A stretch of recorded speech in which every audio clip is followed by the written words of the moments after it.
Hi there, I'm Ken Sanders. This is yet another episode of Ammo Can Library. In this episode, we're going to examine the work of May Swenson, one of the most highly anthologized poets in America today. She was born into a Swedish immigrant family in Cache Valley, Utah, Logan, Utah, and was one of 10 children. She graduated college there, briefly worked as a reporter at a Salt Lake City newspaper, spent the rest of her career in New York and the East Coast, has written a couple of dozen volumes of poetry.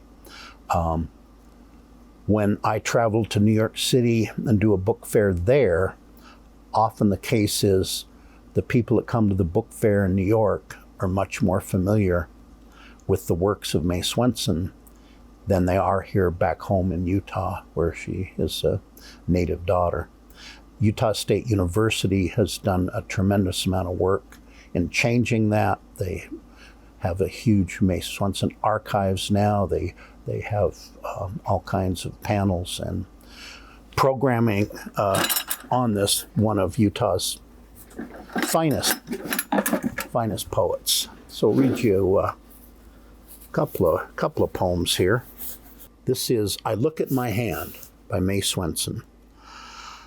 I look at my hand and see it is also his and hers, the pads of his fingers his, the wrists and knuckles hers.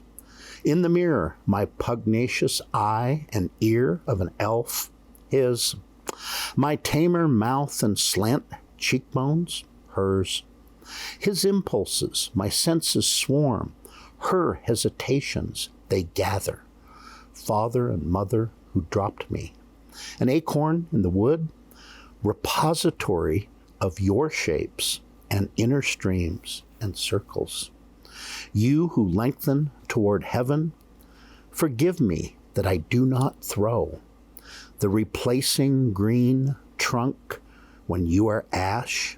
When you are ash, no features shall there be, tangled of you, interlacing hands and faces, through me, who hide, still hard, far down under your shades, and break my root and prune my buds, that what can make no replica may spring from me. I Look at My Hand by May Swenson.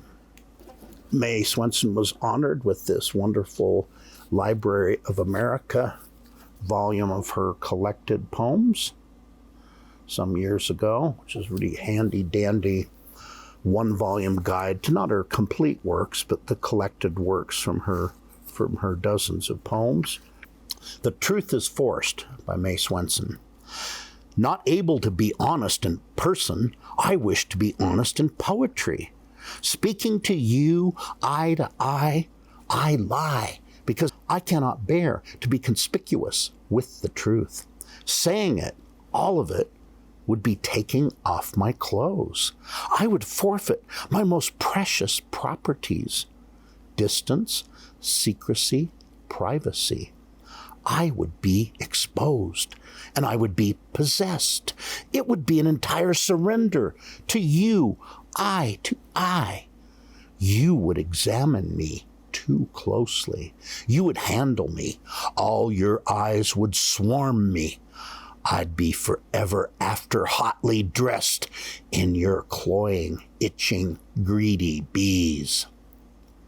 Whether you are one or two or many, it is the same.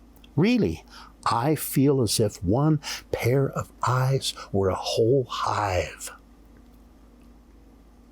So I lie, eye to eye, by leaving the core of things unvoiced, or else by offering a dummy in place of myself. One must be honest somewhere. I wish to be honest in poetry. with the written word, where I can say and cross out and say over and say around and say on top and say in between and say in symbol, in riddle, in double meaning, under mass of any feature, in the skins of every creature, and in my own skin, naked, I am glad. Indeed, I dearly crave to become naked in poetry. To force the truth through a poem which, when it is made, if real, not a dummy, tells me, and then you, all or any, I to I, my whole self, the truth.